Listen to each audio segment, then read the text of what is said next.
Olá, nós estamos iniciando mais um programa em discussão com vida na Assembleia Legislativa e hoje nós temos a honrosa presença de uma grande educadora, de uma grande professora, de uma pesquisadora, de uma escritora e de uma pessoa extremamente engajada nas lutas sociais, principalmente na luta em defesa da educação pública, gratuita e de qualidade, em defesa do magistério. Estou falando aqui da professora Lizete Arellaro, doutora da Universidade de São Paulo, foi inclusive diretora da Faculdade de Educação. É uma honra tê-la aqui, Lizete Arellaro. E quero também fazer um registro que ela foi minha professora. Tive aula com ela quando fiz o mestrado no início dos anos 90 na Universidade de São Paulo. Tive aulas com ela e fui muito influenciado pela professora Lizete. Muito obrigado, Lizete, pela sua vinda aqui, pela sua disposição de estar aqui na TV, aliás, porque é uma TV pública, né? Claro, claro. E para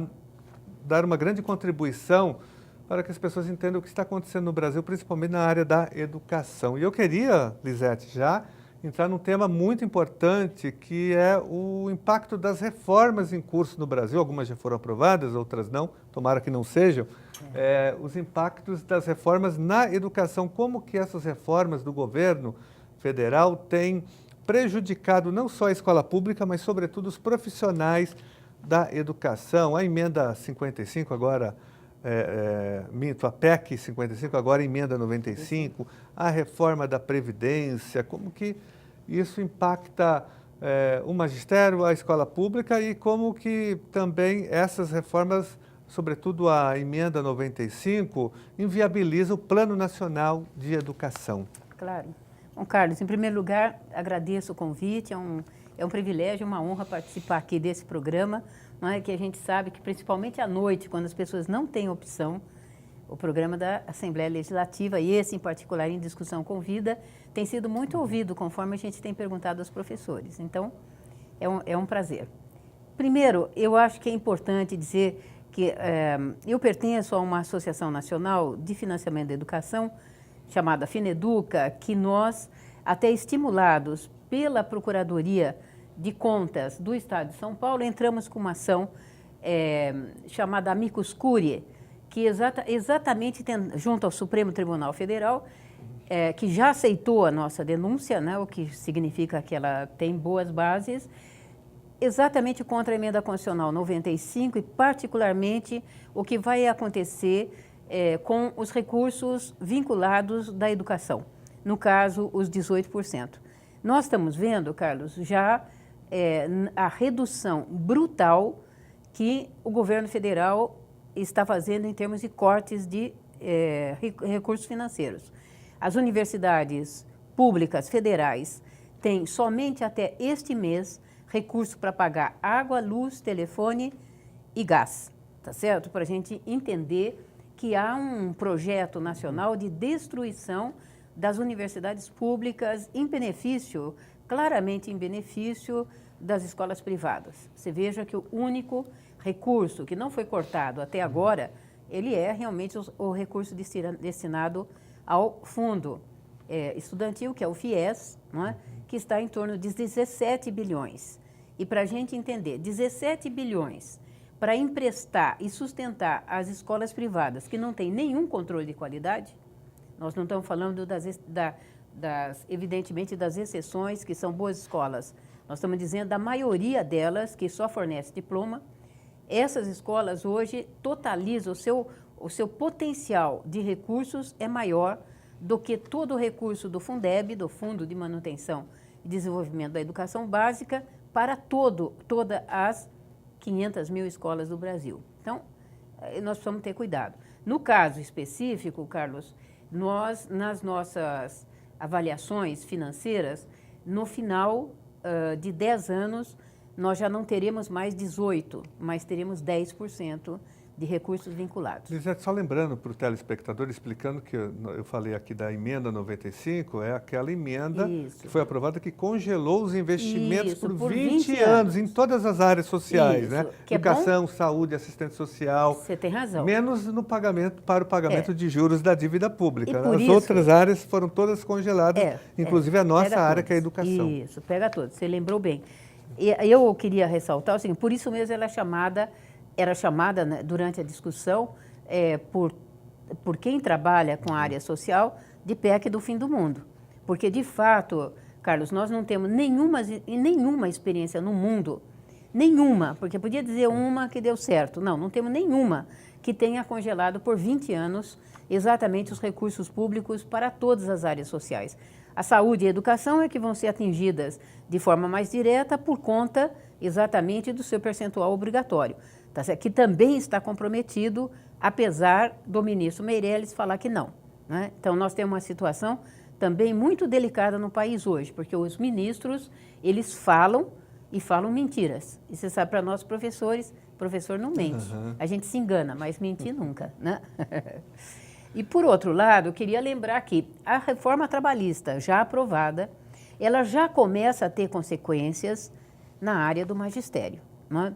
Você já tem escolas dispensando professores e propondo que ele se torne uma figura jurídica, para que, de fato, ele não tenha direito a férias, não tenha direito a 13º, tá certo? E vai receber o mesmo que ele recebe hoje, sem ter exatamente as seguranças da sua carteira de trabalho.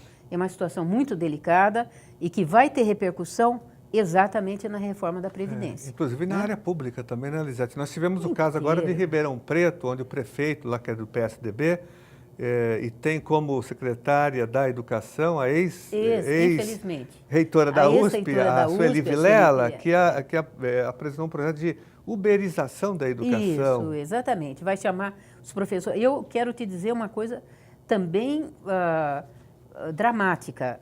O Instituto Federal, no Tocantins, abriu um edital, Carlos, no qual para vagas para professor voluntário. O que eles estão imaginando, que é um pouco, eu acho que para o ouvinte saber. Quer dizer, daqui a 1, 2 anos, você só vai ser contratado se você trabalhou de graça também uns 2, 5, 10 anos para o governo ou para a entidade privada que você quiser. É uma situação que eu diria assim, não fosse que nós estamos vivendo concretamente, inédita, impossível de acreditar. Tem aquele caso também, Lisete, do município de Angelina, que fica na Grande Florianópolis, que abriu um edital de leilão, o professor para contratação de professores de educação física para a rede municipal. O professor que apresentasse o menor preço seria contratado. Né? Até a gente brincou, né? Se fosse assim, o professor que apresentasse o melhor projeto de trabalho e que receberia, inclusive, um salário um pouco melhor, né?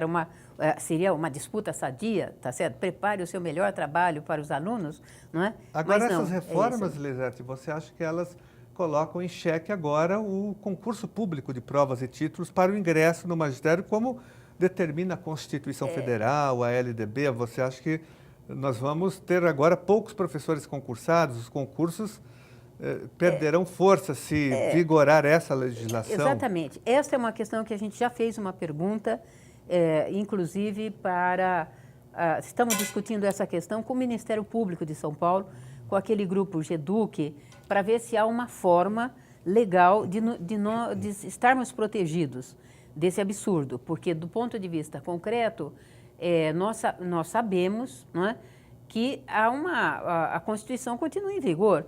Este item, ele não deixou de existir, portanto, o artigo da Constituição Federal e estadual, e na maioria dos estados, estabelece o concurso público. Não é? Então, nós queremos, inclusive, discutir qual vai ter essa vigência. Agora, eu acabei hoje de manhã receber uma denúncia, que deve ter chegado a você também, do concurso de diretor do Estado de São Paulo, que uma divisão de ensino... aliás, Diretoria Centro-Oeste aqui de São Paulo. Teria chamado um grupo de professores e, ao que tudo indica, se eu entendi direito, ali não é só que era no horário do expediente, é que, primeiro, foram só alguns diretores convidados, alguns diretores nomeados pela própria diretora de ensino da região. Segundo, e teria sido discutido questões que parece que teria caído no exame ou qualquer outra questão assim. Então, que é a mesma coisa que não ter concurso, certo? Ou seja, o concurso são para os meus amigos, né? E eu acho que essa tendência, ela é uma tendência complicada, que você veja que o Ministério da Educação está também preparando um concurso para professor, que vai ser um concurso obrigatório, apesar deles dizerem que vai ser por adesão dos municípios e estados, mas vai ter uma prova nacional em que você terá, na verdade, um perfil único do professor no Brasil, como se realmente as condições, por exemplo, de acesso às informações, a cursos e atualizações de um município como São Paulo vão ser equivalentes a realmente municípios no Norte e Nordeste em que o professor conta com ele mesmo, tá certo? E que, ele, logicamente, ele tem uma formação menos complexa do que pode ter um professor de capital e, evidentemente, de centros maiores. Não é? É uma injustiça. Eu fico pensando muito, Carlos, nos professores de educação rural que eu conheci, tá certo? Nos 10 municípios mais pobres do Maranhão. Tá certo? Eles são verdadeiros heróis.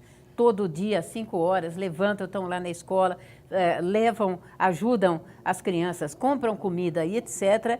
E esses professores agora serão obrigados a sistematicamente, porque vai haver uma regularidade, a prestar concurso para manter o seu emprego. Né? Eu acho que quem propõe uma coisa absurda dessa, devia ele ser submetido ao concurso. Não é? Você já imaginou se a gente resolvesse fazer aqui na Assembleia um concurso para deputado? Nossa. Ia ser interessante.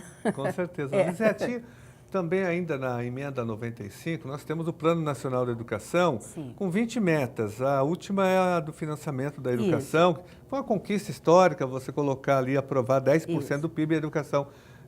Os 10% ficam comprometidos com a aprovação, ficam inviabilizados com a aprovação da emenda 95, que congela os investimentos em educação? Infelizmente, Carlos, esta já e é sem uma... dinheiro, como você cumprir as outras metas, né, de universalização, do ensino você sem veja recurso. Que nós já tivemos, agora mesmo em Brasília, no Congresso Nacional, uma reunião de avaliação do Plano Nacional de Educação, passaram-se 3 anos, não é?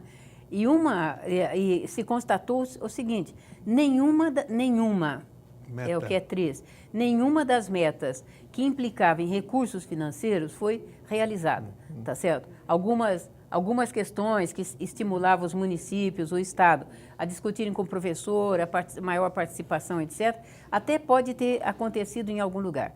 Mas, por exemplo, o custo aluno-qualidade e o custo aluno-qualidade inicial, que hoje já se tem parecer de mérito sobre a obrigação do governo de colocar em execução imediatamente, nenhum tostão foi gasto. E o que me surpreende é que no orçamento aprovado já por esse governo, no ano de 2016, estavam vinculados as metas, tá certo, e estratégias do Plano Nacional de Educação como prioridade do orçamento. Surpreendentemente, com o último corte, o governo Temer, que eu sinceramente nem sabia que podia isso, reencaminhou, retirando exatamente esse compromisso social que eu entendia que era obrigatório por parte deles, depois de aprovado o orçamento, não é? Mas sequer para o ano de 2017 estão reservados recursos para qualquer das metas, particularmente de expansão e de qualidade de ensino. É bastante complicado, isto comprometer o país, compromete o desenvolvimento.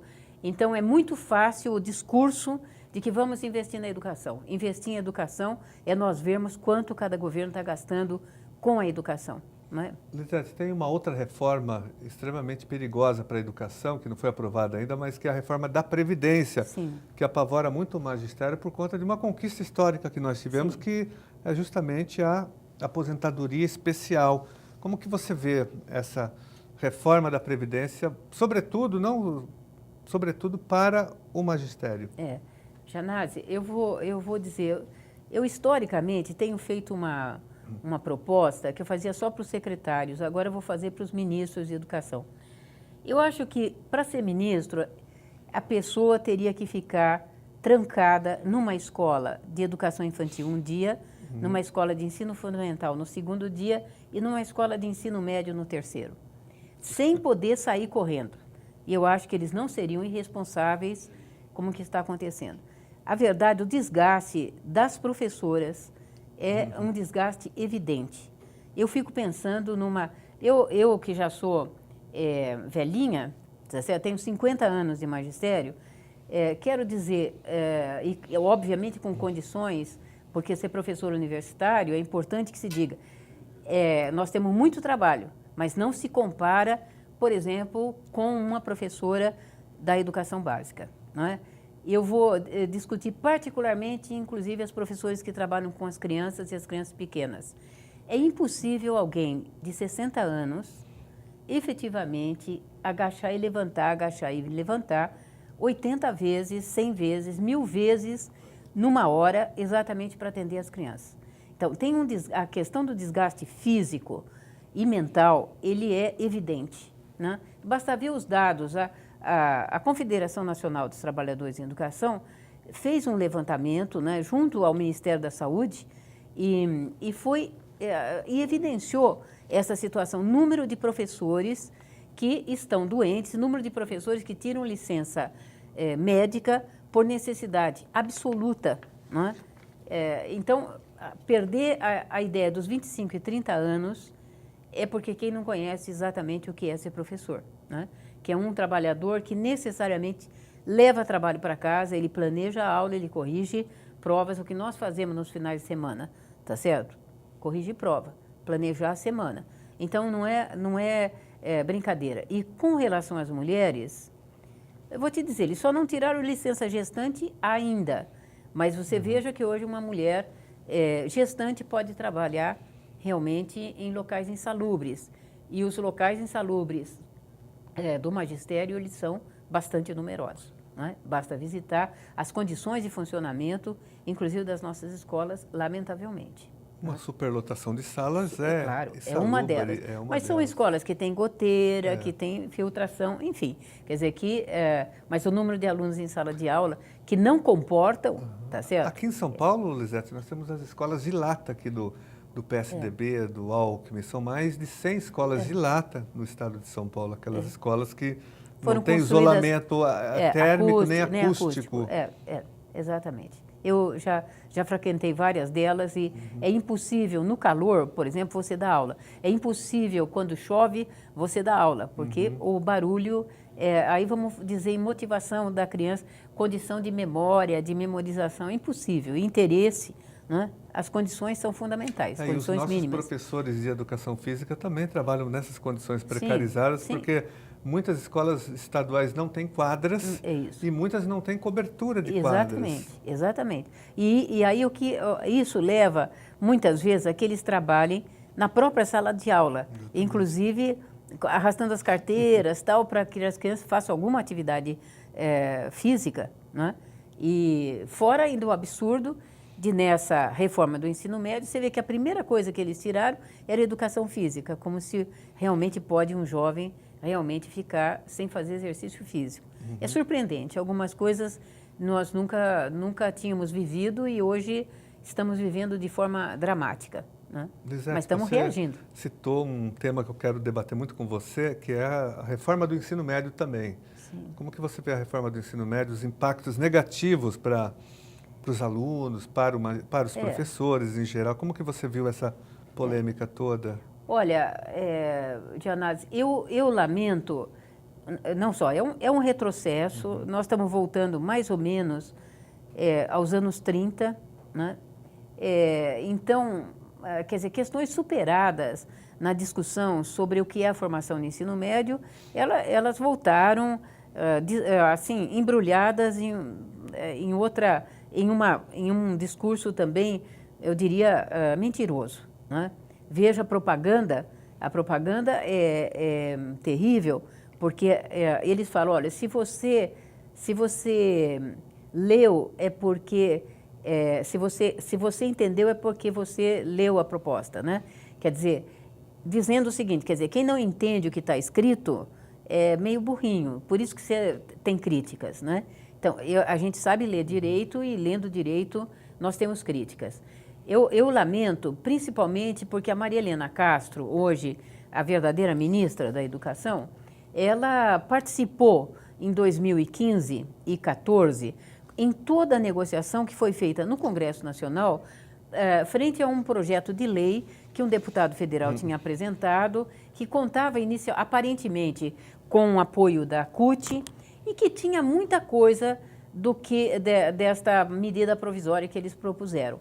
E nós, conversando com os deputados, chamamos a UNE, discutimos longamente, fizemos contraproposta e depois teve pelo menos umas 12 audiências públicas, se não mais. Chegamos a um certo consenso entre os deputados federais e, digamos, as associações científicas e sindicais da área de educação. E, surpreendentemente, quando chegamos a esse final, temos um projeto de lei, tá certo? Elaborado de uma forma coletiva e bonita, fomos surpreendidos com a medida provisória, que além de ir numa direção realmente ultrapassada, né? Quer dizer, o aluno perde o direito de uma das questões que a gente entendia que nós tínhamos ganho na Lei de Diretrizes e Bases, que era exatamente a educação básica, ser um componente que significava educação infantil, ensino fundamental e ensino médio, como um todo de formação para a criança e o jovem e o adulto brasileiro, que para nós era um ganho histórico. Isto tudo está, digamos, comprometido, porque primeiro eles inventaram o que eles chamam-se de percursos formativos, que é bonitinho no nome, tá certo? E praticamente sem nenhuma condição, eles não tomaram nenhuma providência até agora e sem nenhuma condição disso acontecer, tá certo? Veja a precariedade que nós temos em São Paulo de professores formados para as diferentes disciplinas e que estejam concursados, que efetivamente dando aula, e essa situação generalizada para o Brasil. Mesmo assim, tá certo? Você vai ter, você tem mil municípios que não têm ensino médio, sabia disso? 1.000. E mais 1.000 que tem, dos 5.500, que tem uma escola só, quer dizer, que tem um curso só de ensino médio. Então, não é verdade que nesses lugares você vai, apesar de você quebrar, fazer uma ruptura na formação, que você vai ter condição realmente de aprofundamento em áreas. Que áreas essa também que ninguém sabe exatamente o que é, né? Eles, na verdade, voltaram eles acham que eles estão recompondo o antigo científico e clássico e normal de antigamente, tá certo? Mas, na verdade, eles estão voltando à proposta da Lei de Diretrizes e Bases ainda da ditadura civil-militar, a 5692, em que a profissionalização era obrigatória e que, efetivamente, todos tinham que desembocar numa certa profissão. Qual é também o grave disso? Eles vão usar o dinheiro do Fundeb para isto. O dinheiro que já é insuficiente poderá ser repassado para empresas privadas. Eles também liberam, ao mesmo tempo, e eu acho que isso é importante, os jovens saberem disso, o ensino à distância no ensino médio. E para essas empresas, você imagina, não há nenhuma exigência prévia, tá certo? Ela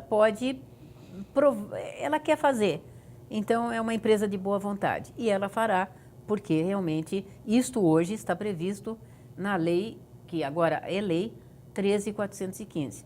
Guarde esse número, é contra você essa lei. Lisete, nós vamos fazer um rápido intervalo que voltamos aqui debatendo todos esses temas relacionados aos ataques à educação.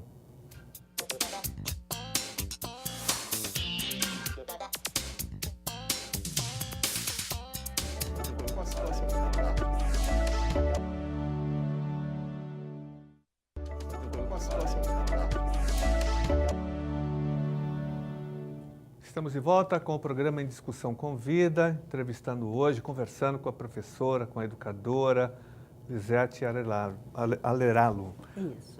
Lisete, estávamos falando sobre a reforma do ensino médio, você levantou aí as contradições do projeto. Tem a questão também da escola de tempo integral, que entra como algo compulsório, né? Obrigatório num determinado prazo. Tem a questão do notório saber também, que é extremamente polêmica.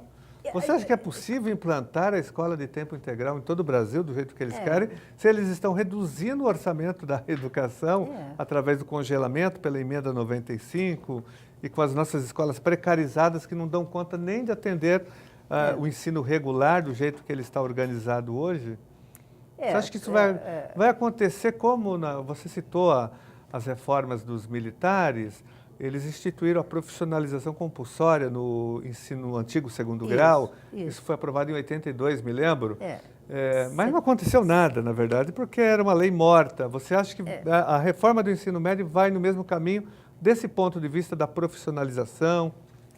Primeiro eu desejo que esse governo tenha vida curta, né? Então, eu também estou imaginando que o povo brasileiro vai reagir, porque não é possível eles estarem vendendo o país do jeito que eles estão fazendo, destruindo, inclusive, conquistas históricas da população, do jeito como eles estão fazendo, sem discutir com ninguém. Aliás, eles não foram eleitos também para fazer isso. Portanto, cada dia eles inventam uma coisa que a gente pergunta, isso aqui interessa a quem? Tá certo? Além dos amigos deles que têm interesses privados. Então, é uma situação delicada. Agora, você veja, no ensino médio, apesar de estar escrito na lei, né, e nós já sabemos que a lei ora a lei, estamos numa casa das leis, afinal de contas, e nós sabemos o que é que isso significa também aqui. Bom, abrir a possibilidade para que, efetivamente, pessoas que eles estão chamando de notório saber, possam ir, e quem são essas pessoas de notório saber? É quem o sistema de ensino definir quem são. Portanto, são não só quem eles querem, mas quem se apresentar. Nós sabemos disso, né? Então, ou seja, eles também estão atacando a profissão de professor, tá certo? Ou seja, quem eles quiserem que faça, talvez no leilão, por um preço mais barato, é quem vai dar aula. Essa é uma primeira preocupação e nós estamos bem atentos em relação a isso, porque hoje, sem dúvida nenhuma, especialmente o ensino público de nível superior, ele é bem qualificado, é reconhecido internacionalmente e, portanto, nós temos profissionais à altura do trabalho a ser feito. A outra coisa que preocupa muito é uma surpresa, porque ninguém sabe exatamente qual que vai ser o currículo. Porque, a não ser eles falarem que português, matemática e inglês é importante, eles não definiram as outras coisas. Falam em práticas educativas e, portanto, nós vamos ter que esperar, assim que está funcionando agora, nós vamos ter que esperar sair a Base Nacional Comum Curricular, porque tudo eles dizem assim, não, vai ser o que estiver na base. Como nós não sabemos, a base não existe ainda, tá certo? Então, a gente não fica sem saber. E a outra questão, que eu não sei se é malandragem, propaganda, ou às vezes até má-fé, é a proposta de ensino integral. É indiscutível que nós todos defendemos. Ensino integral é um desejo de todos os brasileiros, estudantes, professores e famílias. Agora, nós sabemos disso, para acontecer tem que ter algumas condições prévias. Espaço, professor disponível, no momento que eles estão impedindo a contratação de qualquer profissional, que não sejam os que morreram ou os que estejam em cargo de direção, é importante a gente saber disso. Quem é que vai fazer isso? Eu estou colocando isso porque tudo indica a possibilidade de uma privatização intensa, porque eu vou contratar fora pessoas que não sejam da carreira do magistério, não é? Para fazer o quê, exatamente? O que é para eles o ensino de tempo integral? Né?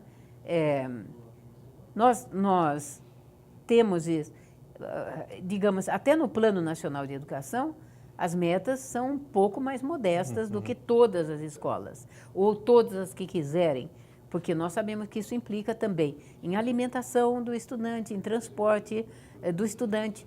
Eles estão dizendo que estão emprestando 450 milhões de dólares do Banco Mundial para esta função. E aí a surpresa, Carlos, é que não é para melhoria das condições de trabalho dos professores e não é também para contratar, especialmente professores, para essa nova jornada, né? Mas é para assessorias especiais, portanto, o grupo deles, mais a compra de material para as escolas. Quer dizer que o Ministério da Educação está partindo do princípio que todas as escolas, do jeito, pega São Paulo como exemplo, do jeito como eles estão fechando turmas diariamente no ensino médio, tá certo? Como é que vai dizer que nós temos espaço para ir colocando e lotando a sala? Como é que vai dizer que nós temos espaço para efetivamente poder oferecer ensino em tempo integral? Então, eu diria que é um pouco demagogia. Você lembrou muito bem, aqui em São Paulo, a rede vive esse drama.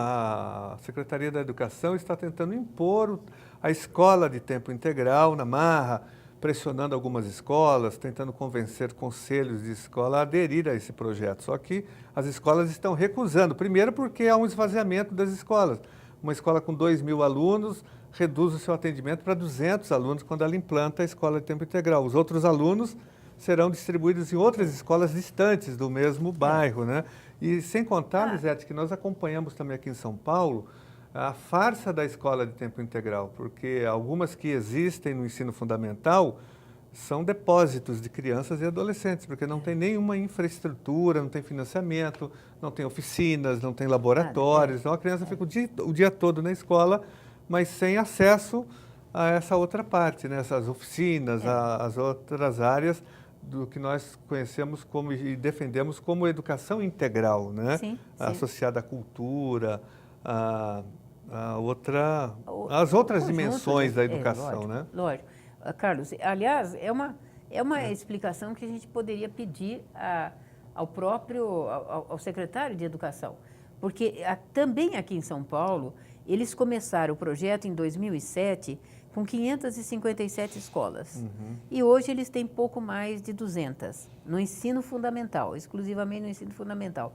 Exatamente. Bom, eu perguntaria, se eles mesmos reduziram no ensino fundamental, que logicamente para as famílias que trabalham é uma necessidade, poderia ter sido uma experiência interessante, não é? E nós temos feito pesquisa com elas e sobre elas, não é? Como é que agora você generaliza essa questão para o ensino médio, não é? Sabendo que parte, inclusive, dos nossos jovens não estão com a idade dita ideal no ensino médio, são mais velhos, trabalham, são parte do sustento da família.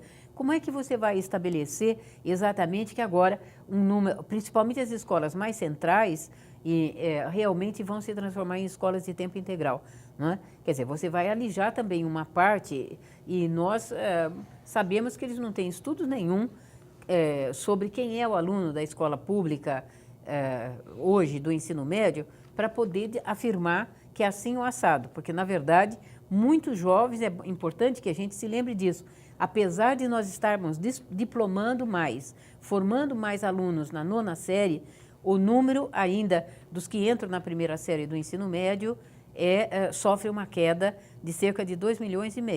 Então, tem que ver quais são as condições de vida exatamente da juventude brasileira, né?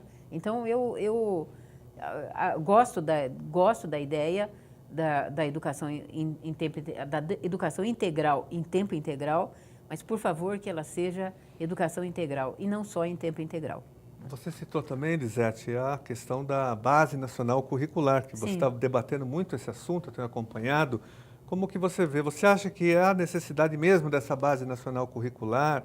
Nós já temos os parâmetros curriculares do MEC, os temas transversais, nós temos... E isso não é aplicado. Agora, você acha que haverá êxito com a Base Nacional Curricular? Você acha necessária essa base? O meu problema é o seguinte... Janase, eu faço parte do grupo que já escreveu sobre isso, pelo menos as 6 entidades científicas mais importantes do Brasil já escrevemos sobre isso.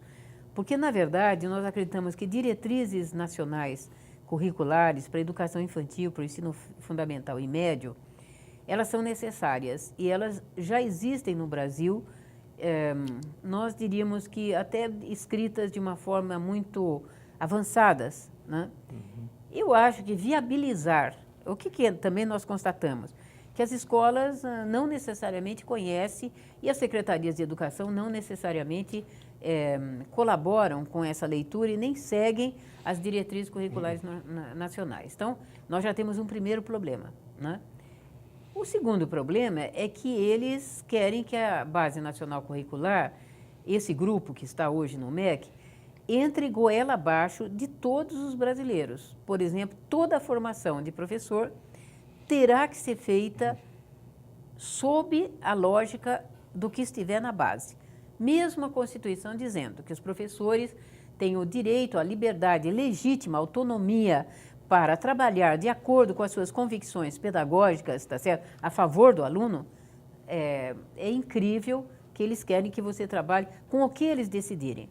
E por que isso é grave? Porque na base, no documento que está sendo, eu vou dizer, discutido, é um eufemismo, porque estão acontecendo, já aconteceram as 5 reuniões, 5 audiências públicas, uma em cada região do país, não é? Aqui em São Paulo foi no dia 25 de agosto, não é? E também eu posso perguntar aqui aos nossos ouvintes quem conseguiu se inscrever, porque você tinha que ter se inscrito praticamente 15 dias antes do início, no Conselho Nacional de Educação de Brasília, que te daria uma senha, que você entraria depois na semana para conseguir uma vaga, tá certo? E os locais são locais que cabem 200 pessoas, certo?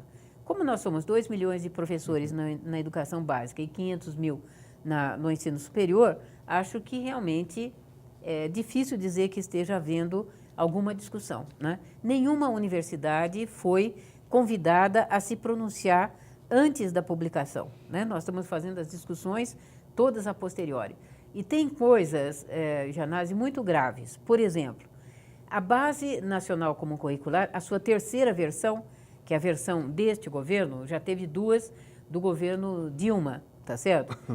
Que também eram ruins. E a gente achava que nós estamos aprendendo em educação uma coisa muito feia, porque é que sempre pode ser pior. Então, as 2 primeiras já eram bastante complicadas e, obviamente, a terceira é pior que todas, né? Vou te dar um exemplo. Primeiro, eles resolveram dividir a educação infantil em estágios, que é alguma coisa que, só para você ter uma ideia, quando eu fiz o meu curso normal, nos anos 60, já se discutia que era indevido. Nós estamos em 2017. Só lembrando, Lisete, que você foi professora também da rede pública, Sim. Diretora de escola da Isso, rede pública, isso. tem uma experiência Exatamente, na educação básica. Isso. Antes de ser professora da USP, você Isso. teve uma trajetória na educação e básica. vou te dizer, você também. Também. Então, é isso, eu gosto. Eu ainda sou diretor licenciado da rede municipal Isso, eu acho de São que a Paulo. gente, para discutir, às vezes, educação, tem que ter posto o pé na escola, para poder falar de lá de dentro. Então, esta é uma coisa que me preocupa, porque eles adotaram como o que é a verdade, o caminho e a luz, a pedagogia das competências, que é exatamente essa teoria que estabelece tudo o que você vai fazer em competências e habilidades. Bom, esta é uma particular teoria que já nos chamados anos da tecnocracia, nos anos 70 aqui no Brasil, 60 em outros países, não é, especialmente os europeus, já foi considerado superado. Então, é lamentável, porque primeiro vai adotar isso. E com esta divisão, eles estabeleceram estágio, dividindo a educação infantil em 1 ano e 0 anos a 1 ano e 6 meses. E depois, 1 ano e meio a 3 anos, sendo uma outra proposta de formação. Que a gente sabe que quem trabalha com isso, quem estuda isso, quem pesquisa isso, no mundo ocidental, pelo menos, que não existe, nem tem cabimento esta divisão. E depois, as crianças de 4 e 5 anos, não é? E que é tão absurdo que eu não sei se você está sabendo, Carlos, mas era importante que isso fosse denunciado, porque é de um cinismo atroz. Na verdade, saiu uma portaria do MEC agora, no dia 7 de julho, estabelecendo o Pacto Nacional para a alfabetização na idade certa, também para as escolas de educação infantil, Sabia disso? Então, vai ter uma formação de professores, preparando os professores de educação infantil, particularmente, eu imagino, particularmente os da pré-escola, tá certo? Mas a convocação é dirigida a todos os coordenadores pedagógicos de todas as escolas de educação infantil e particularmente da pré-escola, para fazerem os cursos do PNAEC, como é conhecido, tá certo? Para fins de alfabetizar mais cedo as nossas crianças. Então, isso não é altamente agressivo ao desenvolvimento das crianças? tem Não é uma dúvida queimação de nenhuma. etapa? É claro, né, nós estamos aqui em defesa. A escola de educação infantil no Brasil, é importante que a gente diga, é uma das melhores no mundo. Ela é muito interessante. Até porque a gente, como foi uma das últimas etapas que nós desenvolvemos, nós também aprendemos com quem já tinha feito. Então, hoje a nossa escola é melhor que a americana, é melhor que a francesa. Não temos os mesmos recursos materiais, mas a proposta educacional para as crianças pequenas é muito interessante. Não é? E é por isso que nós temos uma realidade que muitas famílias, às vezes de estrangeiros, assim, se surpreendem trazendo seus filhos para cá, que é o fato de que a criança pequena no Brasil quer ir na escola, na escolinha, como eles chamam. Por quê? Porque é um local em que se brinca, tá certo? E através da ludicidade, fundamentalmente, você tem acesso e através das diferentes, digamos, linguagens, você tem um aprendizado e um desenvolvimento muito importante. Mas que tal? Vamos deixar nossas crianças serem crianças. Com Isso certeza. é uma coisa importante. Lisete, nosso tempo é curto, aqui eu quero ainda falar com você de um outro ataque à educação, que é esse movimento Escola Sem Partido, que na prática representa a introdução da censura e da mordaça nas escolas. É um movimento que não tem a proposta não tem nenhuma legalidade, já foi rejeitada pelo Supremo, pelo Ministério Público Federal, mas eles tentam a todo custo implantar essa medida na marra. Como que você vê esse movimento, essa tentativa? E já perguntando para você que eles usam muito Paulo Freire, né? Um movimento contra o Paulo Freire, dizendo, olha, as escolas usam muito Paulo Freire, né, principalmente nos cursos de formação. Isso. Antes fosse, Lisete, antes fosse.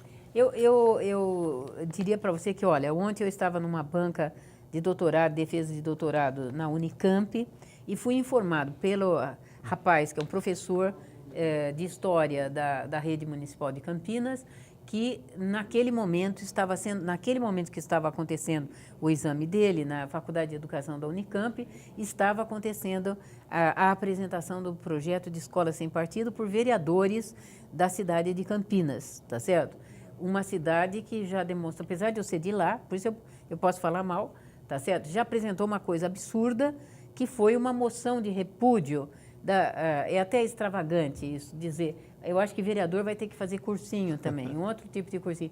Uma moção de repúdio a Simone de Beauvoir, porque ela escreveu O Segundo Sexo, e eles acham que toda a discussão sobre gênero, a culpa é da Simone de Beauvoir. Né? E fizeram uma moção, Carlos, que surpreendentemente, não é fazer a moção, é ter ido em discussão, tá certo? E ter sido aprovada pela maioria dos vereadores, o que é lamentável. Tá certo? A Câmara Municipal, lamento, viu? Mas agora, de novo, com a Escola Sem Partido. E eu quero te dizer que esse grupo, ele tem feito um desserviço muito grande, porque, de fato, não é só aquele vereador, que não vou mencionar o nome para não promovê-lo, que tem estado nas escolas municipais para controlar o que os professores têm trabalhado. Mas eu acompanhei, tá certo? Eu diria, o movimento foi muito bonito, mas o constrangimento também, que a diretora de uma escola, referência, municipal, referência, aqui que funciona perto da Universidade de São Paulo, e onde nossos alunos fazem o estágio, fez um debate apresentou uma peça e fez um debate com os pais sobre a questão de gênero, e foi cobrada exatamente, inclusive o deputado, na verdade, né? Porque foi um deputado que... Foi um vereador. Foi vereador. Aqui a Assembleia... Do PMDB. Isso. Nós entramos queria... aqui com a contestação. Isso. E quando eu fui ao Ministério Público, contestei no MP, e também do outro vereador, do MBL, também nós fomos ao Ministério Público, porque nem um vereador, nem um parlamentar pode fiscalizar escola, projeto pedagógico, não. Isso é proibido, é abuso de autoridade, inclusive. E agora que o grupo do MBL tem cargos públicos, né, eles estão tendo tempo para realmente fazer interferências nas escolas, que é preocupante. Quer dizer, nós temos recebido informações, ontem mesmo, um grupo, a Associação Brasileira de Física, se manifestou preocupada, inclusive porque tinha já estado alguém lá estudando currículos, experiências que eles fazem e discutindo se de fato aquilo deveria acontecer nas escolas. Não é? Então, vai desde a discussão da interferência religiosa, não é? E nós estamos aqui numa casa que eu acompanhei a sua defesa do Plano Estadual de Educação e o que nós ouvimos também dos deputados da Assembleia Legislativa de São Paulo, lamentavelmente. Não é? Aquela bancada fundamentalista, que é um isso, horror. Quer dizer, e que pressionaram de tal maneira que só votariam se de fato tirasse tudo que se referisse, e até sugiro que até a palavra diversidade foi retirada. Até a palavra lembro, identidade, diversidade. Isso, você até passou um vídeo para ver se o sensibilizava, né?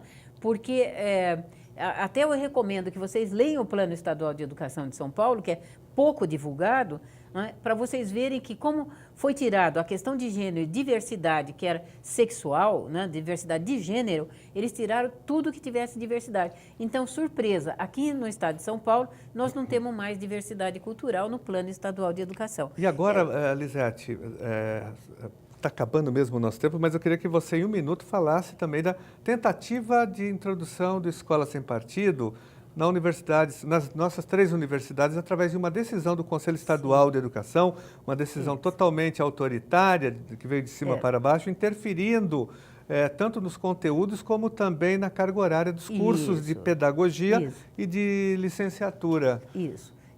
Eu vou dizer, nós teríamos que dedicar um programa só especialmente para esse tema e para discutir o que é o Conselho Estadual de Educação em São Paulo, tá certo? É o pior conselho, não há dúvida nenhuma. É um conselho como que só nós tem temos ainda a Rose Neubauer nesse conselho? Aliás, ela é relatora dessa deliberação 154.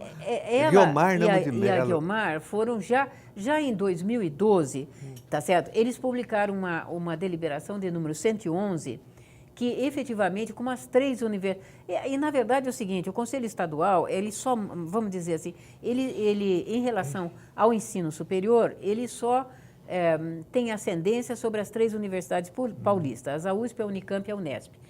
E, no entanto, eles, depois de muita negociação, eles mudaram, incorporaram as nossas sugestões e a deliberação ficou bastante razoável. Isto foi agora, em 2015, pois fomos surpreendidos no início de junho com essa deliberação. Guarda esse número que virou o número maldito, 154. Tá certo? A deliberação 154 praticamente não é só que ela reduz, isso é gravíssimo, ela reduz, eles nem podem fazer isso, que são normas complementares, eles contrariam totalmente a resolução número 2 de 2015 do Conselho Nacional de Educação, que é quem pode falar sobre isso, e mentirosamente, porque agora a nova mania do governo é mentir, que realmente em nome, atendendo a deliberação número 2 de 2015 do Conselho Nacional de Educação, eles estão baixando a 154.